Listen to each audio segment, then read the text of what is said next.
অনেক দিন ধরে দেখছি আমার বিটাটা বাবেল নেস্ট বানাচ্ছে। বাবেল নেস্ট হলো এমন একটা মানে জিনিস যেগুলো মেল বেটারা বানায়, যেটার মধ্যে ওটা ডিম রেখে মানে ডিমটাকে হ্যাচিং করাতে হেল্প করে। তো এই নেস্টিং করতে দেখে আমি ভাবলাম তাহলে ফিমেলে না একবার ট্রাই করে দেখা যায় যে কী হয়।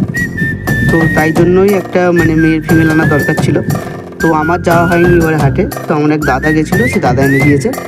তো এইটা দেখতে পাচ্ছ, ওদেরকে প্রথমে একটু সেপারেট রাখতে হয়।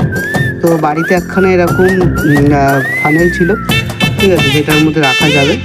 জায়গাটা ছোটো, কিন্তু আমার তো অ্যাকুরিয়ামের সাইজটা ছোটো, তো বেশি বড় দুটো রাখার মোবাইল। তো যাই হোক, আজকে দুটো ফিমেল এসছে, তো দুটো ফিমেলকে ছেড়েছি। তো ছাড়ার সঙ্গে সঙ্গে মেলটা দেখছি অ্যাক্টিভ হয়ে গেছে। আমার একটা ছোটো ভুল হয়ে গেছে, ওর বাবেল নেস্টগুলো ছিল, আমি সকালে ফিল্টার চালিয়েছিলাম, ভেবেছিলাম যে আজকে হয়তো আনা হবে না ফিমেল এখন, তো ফিল্টারটা অন করে দিই, জলটা পরিষ্কার হয়ে যাবে। তো ওই ফিল্টার চালানোর ফলে ওর নেস্টগুলো সব ফিল্টার হয়ে গেছে। তো আবার ওকে নেস্ট বানাতে হবে। তো দেখি ও মোটামুটি খুব তাড়াতাড়ি বানিয়ে ফেলে বাবেল, তো জলের বাবেল মুখ দিয়ে খুব তাড়াতাড়ি তৈরি করে ফেলে।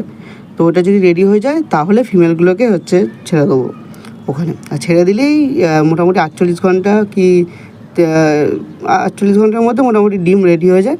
তারপর ফিমেলরা ডিম পাড়ে, সেই ডিমগুলোকে মেল আবার মুখে করে নিয়ে গিয়ে সেই বাবলের মধ্যে একটা একটা করে মানে ইমপ্ল্যান্ট করে।